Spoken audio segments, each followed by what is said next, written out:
Hello दोस्तों, एक बार फिर से स्वागत है आपका एक नई वीडियो में। दोस्तों आज के वीडियो में हम प्रॉफिट एंड लॉस यानी लाभ हानि के क्वेश्चंस को सॉल्व करना सीखेंगे। यानी कितने तरीके होते हैं सॉल्व करने के, सारे तरीकों की बात करेंगे। तो चलिए जल्दी से हम वीडियो को शुरू करते हैं। दोस्तों ये क्वेश्चन है, सोहन ने एक घड़ी 360 रुपये में बेची तो उसे 20% का लाभ हुआ। घड़ी का क्रय मूल्य क्या है, यानी घड़ी कितने रुपए में खरीदी गई होगी।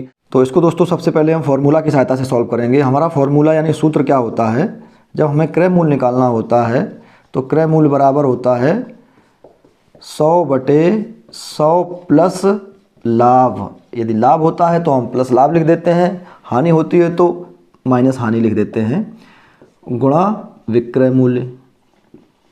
ठीक है दोस्तों, इस फॉर्मूला में हम मान रख देंगे, हमारा आंसर निकल आएगा। किस तरह से, यहाँ पर हम रखेंगे 100/100 प्लस लाभ हमें कितना हो रहा है 20%, यहाँ पर प्लस 20 लिख देंगे, गुणा विक्रय मूल्य हमारा कितना था 360 रुपये।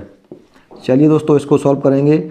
100/120 हो जाएगा नीचे, गुणा 360, 0 से 0 कट जाएगा, 12 से 36 कटेगा 3 बार, और 100 का गुणा 3 में करेंगे तो 300 रुपये।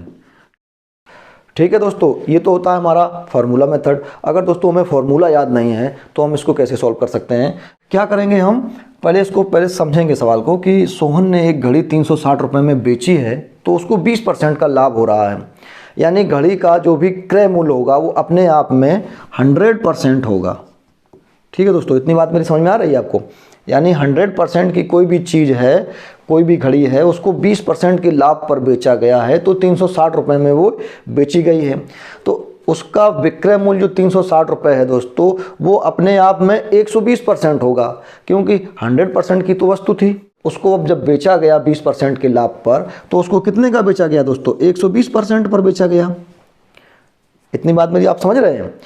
100% घड़ी की कीमत होगी, उसको जब बेचा गया है तो 20% का लाभ हुआ, यानी वह घड़ी 120% पर बेची गई है। तो यानी 120% का मान कितना दिया है 360 रुपये। ठीक है दोस्तों, इतना समझिएगा। अब हमें निकालना है घड़ी का क्रय मूल्य।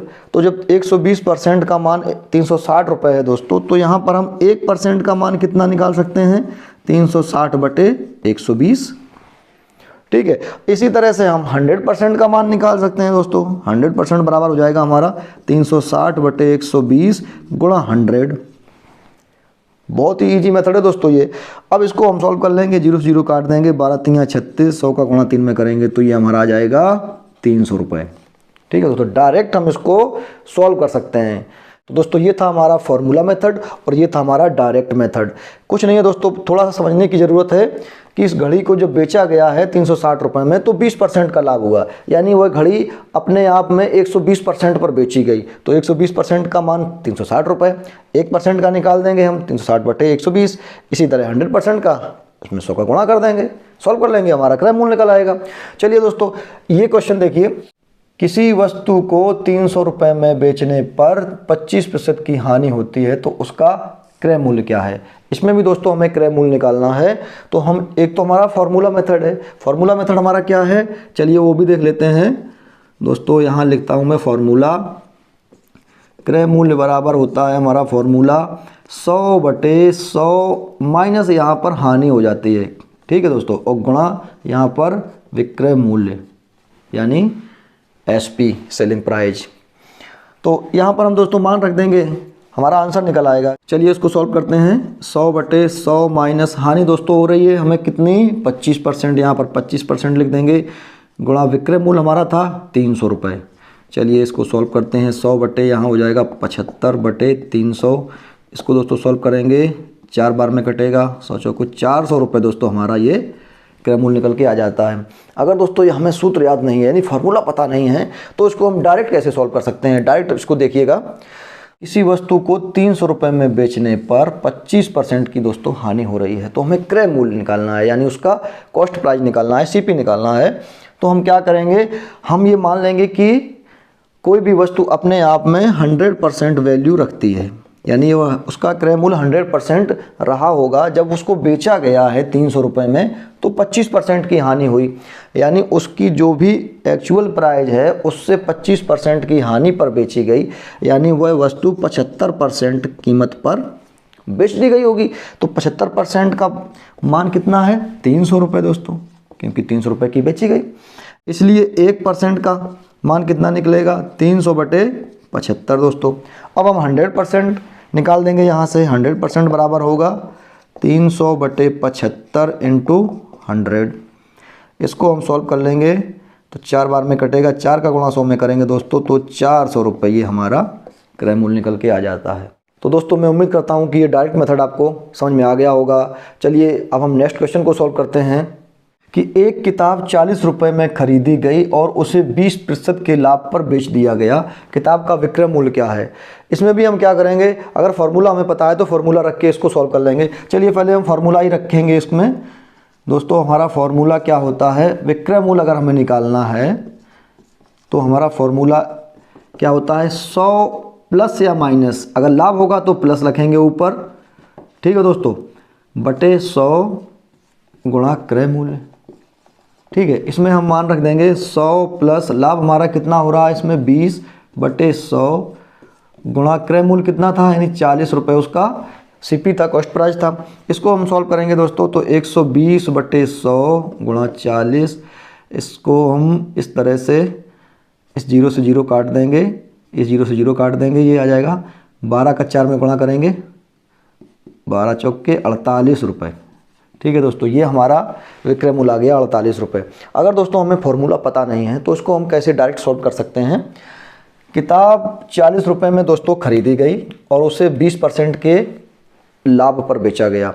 इसका एक तरीका तो ये होता है कि हमें 40 रुपये की कोई चीज़ खरीदते हैं तो 20% का लाभ होता है, तो पहले हम 40 का 20% निकाल लेते हैं।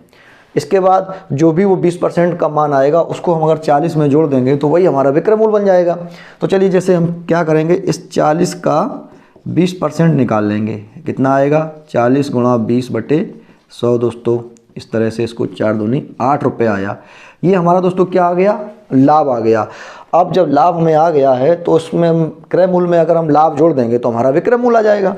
तो हमारा दोस्तों विक्रय मूल्य क्या हो जाएगा, 40 + 8 यानी 48 रुपये। ठीक है दोस्तों, एक तो ये होता है डायरेक्ट तरीका। तो दोस्तों इस क्वेश्चन को हम एक और तरीके से सॉल्व कैसे कर सकते हैं कि किताब 40 रुपये में खरीदी गई, यानी उसका क्रय मूल्य कॉस्ट प्राइस कितना है 40 रुपये, यानी वो 40 रुपये दोस्तों 100% के बराबर है। ठीक है, अब उसको जो बेचा गया है तो 20% का लाभ हुआ है, तो हम ये समझ सकते हैं कि वो अपने आप में 120% पर बेची गई होगी, तभी तो 20% का लाभ बनेगा। तो अगर हम इस 40 का 120% डायरेक्ट निकाल देंगे तो हमारा आंसर एक ही बार में निकल आएगा। किस तरह से, 40 का अगर हम 120% यहाँ पर निकालेंगे तो 40 गुणा 120/100, 0 से दोस्तों 0 कट जाएगा, 12 चौके 48 रुपये। ये हमारा दोस्तों एचपी निकल आया, यानी विक्रय मूल्य निकल आया। ठीक है दोस्तों, इतना क्लियर हो गया आपको। तो दोस्तों इसी तरह का ये क्वेश्चन यहाँ पर हम सॉल्व करेंगे कि एक साइकिल 800 रुपये में खरीदकर 25% की हानि पर बेच दी गई है। साइकिल का विक्रय मूल्य यानी हमें एचपी निकालना है, सेलिंग प्राइस निकालना है। ठीक है दोस्तों, एक तो तरीका होता है हमारा फॉर्मूला मेथड, फॉर्मूला में इसको रख देंगे, सॉल्व हो जाएगा। चलिए पहले हम फॉर्मूला ही रखते हैं यहाँ पर। हमारा फॉर्मूला क्या कहता है, यानी एचपी यानी विक्रय मूल्य कैसे निकालते हैं, 100 प्लस या माइनस दोस्तों ऊपर रहेगा, यानी यहाँ पर हानि हो रही है तो माइनस रहेगा 25/100 और गुणा लगा देंगे यहाँ पर हम सीपी यानी कॉस्ट प्राइस कितना है हमारा 800 रुपये। इसको सॉल्व करेंगे, 100 में से 25 घटेगा तो 75/100 गुणा 800, इसको 2 0 2 0 कट जाएगा, 8 का गुणा करेंगे दोस्तों 75 में तो 8 पंचे 40 और 8 सत्ते 56 और 4 60, यानी 600 रुपये दोस्तों हमारा एचपी निकल के आ जाता है। अब अगर इसको हम शॉर्टकट तरीके से सॉल्व करना चाहें दोस्तों तो क्या हम टेक्निक यूज करेंगे, दिया गया है साइकिल 800 रुपये में खरीदी गई, यानी 800 रुपये उसका क्रय मूल्य है। जब बेचा गया है तो 25% की दोस्तों हानि हो रही है। तो जो भी हमें दोस्तों विक्रय मूल्य मिला होगा, समझिएगा मेरी बात को, जो भी हमें विक्रय मूल्य मिला होगा वो इस 800 का 75% ही तो मिला होगा, क्योंकि 25% तो हानि में चला गया, वो तो हमको मिला नहीं। तो जो भी हमें विक्रय मूल्य मिला है दोस्तों वो इस 800 रुपये का 75% मिला है। तो अगर हम डायरेक्ट 800 का 75% निकाल देंगे दोस्तों तो हमारा आंसर निकल आएगा। चलिए इसको सॉल्व करेंगे इस तरह से, 2 जीरो से 2 जीरो कट जाएंगे दोस्तों, और 8 का गुणा 75 में करेंगे तो 600 रुपये हमारा आंसर आ गया। ठीक है दोस्तों, कितना फास्ट मेथड है दोस्तों, एक ही लाइन में क्वेश्चन का आंसर निकल के आ जाता है। तो दोस्तों उम्मीद करता हूं कि लाभ हानि का ये चैप्टर आपको अच्छी तरह समझ में आ गया होगा। अगर आपको वीडियो दोस्तों अच्छा लगा हो तो लाइक तो कर ही दीजिएगा, और पहली बार आप देख रहे हैं तो सब्सक्राइब करके बेल आइकन को प्रेस कर दीजिएगा। जल्दी मिलते हैं आपसे ऐसे ही इंटरेस्टिंग और यूजफुल वीडियो में। Thank you.